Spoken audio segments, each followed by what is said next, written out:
What's up, you guys? Welcome back to my channel. If you guys are new here, my name is Malaika Amai, and if you guys are returning, hey girla. So this video is going to be a little bit different today. I want to share my experience running in my first Los Angeles marathon. So if you're a runner, this is for you. If you're not a runner, then this is still for you. If you thought about running, this is for you. And anything in regards to running, just know this is for you. Okay. So first things first, shout out to literally everybody, hundreds of thousands of people who came, who supported, who spent their time, their money, their effort, their food, their resources to literally provide for us and make sure every single runner was taken care of and supported. Like, I'm beyond grateful. I was so overwhelmed with emotions because it was just so many people out there supporting. Like, y'all don't know me, but y'all out here supporting me, and literally that made me just tear up and get emotional, but also it made me keep going and keep pushing and just keep getting closer and closer to that finish line. Also, second, shout out to the people who even started the Los Angeles Marathon. I don't know who runs it. I don't know the people, but like, thank you to even putting it all together, because now 40 years later, there's 25, 26, almost 30,000 people running in this race every single year. So shout out to you guys. But I just wanted to basically give my experience, basically talk about the route, talk about the essentials, like all the tools and things that I brought to help me with my run, and also share some tips for runners, first time runners, people who are nervous, and even runners who have ran.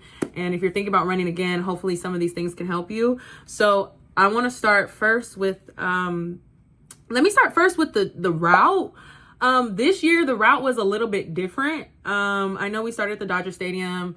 We did like 5 miles downtown, came up in through Echo Park, made a left onto Sunset, took Sunset all the way down into Hollywood, then got onto La Brea, I meant Hollywood, and then we got onto La Brea, then we got down to Sunset, and then got into Beverly Hills, and took that all the way to Century City, to Brentwood, looped back around, and then back in Century City. Okay, honestly, the worst route, because we're passing the finish line, then we have to go 3.5 miles down and then turn around and then come back to the finish line.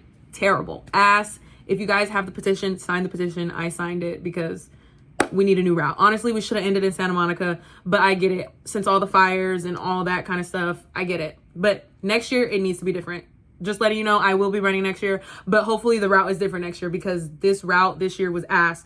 Secondly, LA, Los Angeles is very hilly. There's so many hills. So running this route, you're going up and down, down and up and down and up.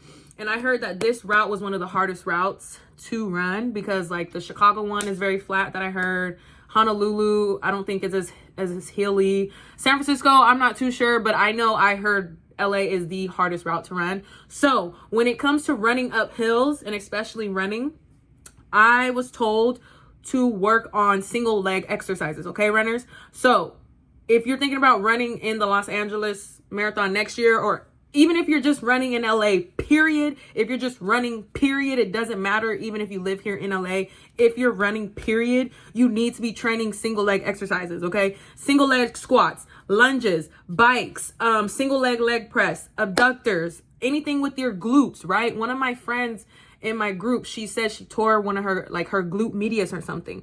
It's important to train your glutes. It's important to train your hips. It's important to train mobility in your ankles and your knees. For me, I have runner's knee. So already probably 5 miles into the run, actually no, as soon as we started, I was like, my knees, right? On top of that, because it was cold.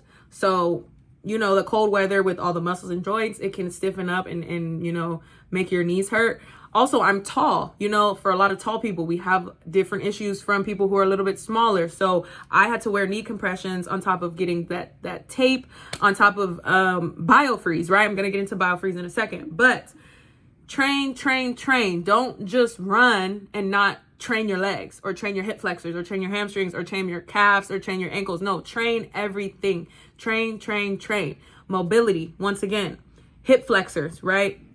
Your glutes, your legs, lots of single leg, because running is a lot of single leg movements, right? So something that my coach told me, or gave me advice on, for him, what he does when he runs, when he feels a little bit of stiffness in his knees and he switches it up, he likes to skip. He likes to, what else did he say he liked to do? I forgot. Oh, the butt kicks, right?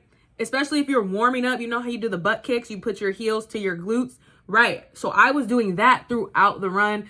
Probably after mile 13, I stopped doing the butt kicks because y'all, when I tell you the knees, if I didn't have my Icy Hot Biofreeze, I probably, woo, Jesus, I don't even want to talk about it. But if you're running and you got some knee issues, you know, get those butt kicks in there. Start skipping around. Loosen up those knees. Get some high knees in there. Take some time and stride it out with some skips and get those high knees in there, right? Even if you got to do some, ooh, sorry for shaking, but you got to run and get one knee up there. Run, get one knee up there. You got to do it, right? It's all about you. It's all about taking time. So that is what I would say, especially when it comes to training. Train, train, train. Single leg exercises, right? Do not skip any of that.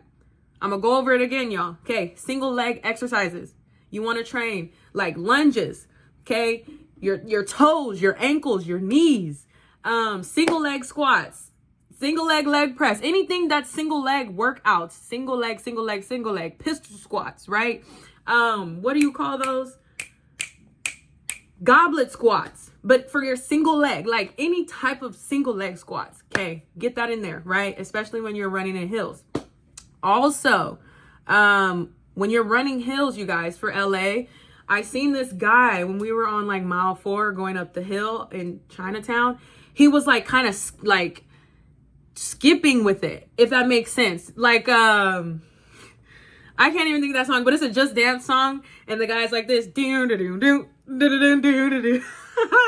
So that's what that's all I could say for that one is like, when I seen him do that, I started to do that.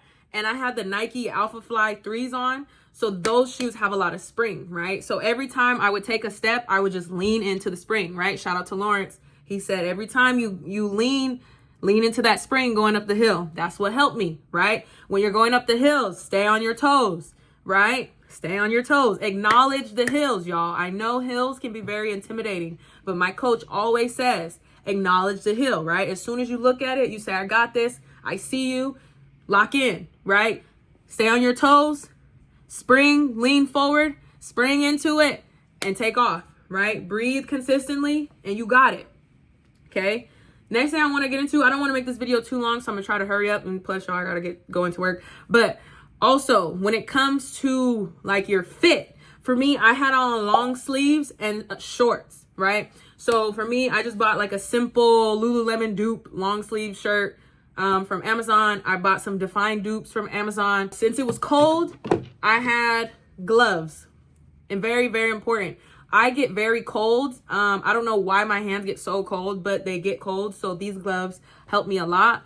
On top of me having my knee compressions, right? These are the Copper Mill, I don't know, but these are from Amazon, okay? Size down. I made the mistake and got a medium. I still have them too, but I got a medium and I was like, ooh, these are too big. So size down if you're getting knee compressions. For the girlies who have thicker legs and thicker thighs, you want to make sure you have chafing stick. I like this brand specifically. What is this? Mega Babe. Yes, this brand specifically because it's very, I don't even know what the word is, but as soon as you put it on, it's like slick, right? And this lasts for hours. I think the next time I used this was after my first 10K, after the first 6 miles, 8 miles, maybe 10 miles. I don't even remember. I think at mile 16, I reapplied, right? I reapplied mile 16 after running. But get this, girlies. If you're wearing shorts, you need this. I promise you, because the chafing is real. I have a little bit, you know, a little bit, not too much, but just a little bit. So get this, okay? The next thing when it comes to y'all outfits and making sure y'all comfortable when y'all running, you need this BioFreeze. You need this BioFreeze. If I did not have this BioFreeze, Lord knows I probably would have took longer. And I think that's why most of my team, not most of my team, but some of the members of my team were struggling a little bit because they didn't have this BioFreeze. I'm not saying that's the reason, but I know for me, anytime I felt my knees acting up, I just use this BioFreeze. And this is the roll-on stick. There's the spray, but I really like this roll-on stick. And I just rolled it on. I put one layer. 2 layer, 3 layer, switch, 1 layer, 2 layer, 3 layer, switch, and went back, did one more, put my knee compressions back over, and that was it. Took off and I was good for another, I don't know, 4, 5, 6 miles, and then finished the race, right? Very, very important, okay? Yes, you're gonna cramp up along the way, but this BioFreeze is a big help, y'all. Big help. Another thing, like when it comes to your outfits, where are my sunglasses? I had sunglasses, right? You can either wear sunglasses or you don't have to. For me, this helped. It kept me focused, right? It kept me from like the blaring sun. It kept me from just, of course there's people around, but it kept me from like locking eyes with people and like getting out of balance, right? That's just me personally. Chapstick, right? Chapsticks, portable chargers. I had a portable charger for my watch. I had a portable charger for my phone. I know there's a lot of people that say their phone dies or their watch dies. That wasn't me. I'm sorry. You got to get ready so you don't got to stay ready. Stay ready so you don't got to get ready. Portable phone charger and portable watch charger. Okay, y'all? Going into y'all next race, y'all got to be prepared. Y'all want to make sure you get all the videos, all the pictures, that phone stays alive. Baby, phone stayed alive. And I bet you this still has juice in it too. Y'all, this vest right here, she's tea. She's tea. I don't even know why this is still on here. She's really tea. Okay? I didn't see really anybody else wear this vest. Like, I was so shocked. Everybody had a water running vest on, which is, you can run with anything. You don't have to even run with the vest. But I was shocked. I didn't really see a lot of people with this vest. Listen, Linda. That vest right there, it held all of this. Like, everything and more. So, yes. Last but not least, if I'm forgetting stuff, y'all, just leave it in the comments. Ask me questions, please. Ask me questions, ask me questions, ask me questions. But last but not least, when it comes to like fueling and energy, that is super important when it comes to running in a marathon. Oh, and let me talk about shoes. I'll talk about shoes once I get done with fueling. When it comes to fueling, you need to carb load. And that's different for everybody. I'm 5'11", 100, like 56, I'm gonna just say 56 pounds. So yeah, I'm tall, lanky, slim, fit, if that's how you want to put it. But for me, I can eat like a grown man. I can eat like a grown man who's 6'5" and 220 pounds, right? So that morning, all I had was like a chicken breast, like jerk chicken breast, and then like a little bit of pasta, right? And that really set me for the day. Like, that's really all I had, basically. And then how I kept my energy up, I had my energy fuels, my honey stinger. I had the pink one. Like, I think it was like the berry fusion or something, the pink honey fusion. And then just along the way, there was water, there was electrolytes, there was oranges, there was pretzels. I didn't have no pretzels. I just had licorice. I had some Gushers and oranges and a banana. And that's really all I had. And a donut. Some guy had donut holes, right? But just know, if you're going to run in a marathon, there's going to be people out there supporting. So you don't necessarily need to have a water pack running vest. There's going to be people out there with water and electrolytes. Okay. Another thing is, there's going to be people out there with snacks. So if you end up getting hungry, you're going to get hungry, right? And then you can snack on that. For me, I listen to my body. It's really important to listen to your body. And like, you don't want to get too full. You don't want to get too full of water or electrolytes. You don't want to get too full of food. So it's okay to like not get water on the first water station. It's okay to not take your gel right away, right? I took my first gel mile 4, and then I just did intervals of 4 miles. So really I only took 5 gels in total.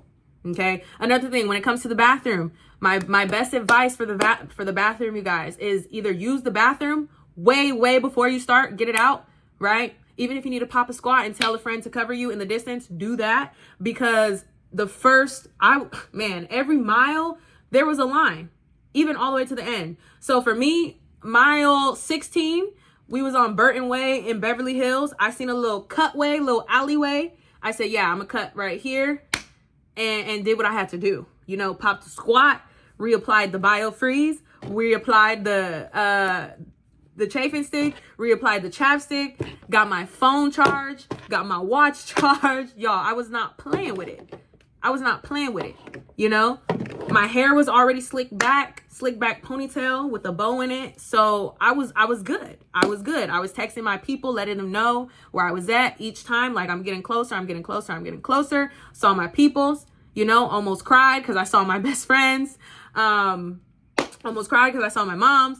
But just know that it's an overwhelming feeling. It's a great experience. I really, truly hope that if you're running in the marathon next year, I hope you take this advice and I hope it helps somebody. Have fun with it. Don't go into it nervous. I know you're going to have a lot of nerves, but the reason why I wasn't so nervous is because I had already ran in a race. I had already ran in 2 races. I had ran in a 5K for Halloween and I did a 10K in September. So I already kind of had the gist of being in a race, right? So I would say start with a smaller race first so you can get accustomed to getting ready, being prepared to compete, you know. Even if you're not competing with other people, you're competing against yourself, do that. That will help you with the nerves.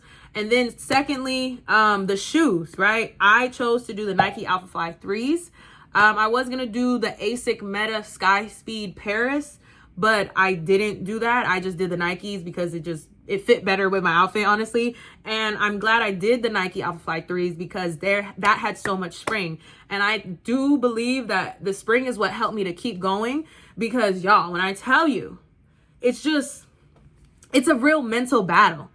It's a mental battle, okay? So I would say do your research on shoes. If you need to go in the store and try your shoes on, and do that. Do everything before. Please do not wait to the last minute because it will hurt you. Once again, when it comes to the training, when it comes to all of your essentials, you know, do not wait to the last minute. Please ask questions and just, you know, don't be afraid to ask because this is something that's not easy, right? You're running for 5+ hours. There's some people who run this in 2 hours, 3 hours, 4 hours. I did this in 5 hours. Some people do 6 hours, maybe even 7 hours, but you need to be prepared because this is a lot on your body. Okay. So we're going to go through it again. You want to make sure you're fueling properly, carb loading, get all your fuels together, hydrate, water, electrolytes. You want to make sure that your outfit, your running gear is comfortable, right? Your vest, your gloves, your knee compressions, your tape, your sports bra, your hair, all of your essentials, chapsticks, right? Sunscreen,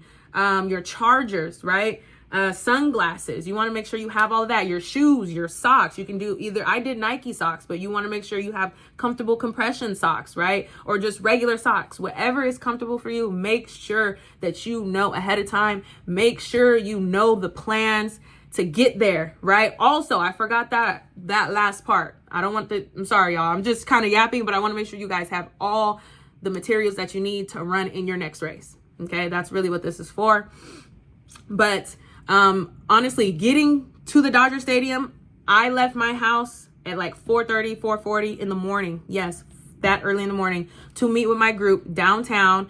We walked to the train station and then we took the train to Chinatown. We got out and we walked about a mile to the Dodger Stadium.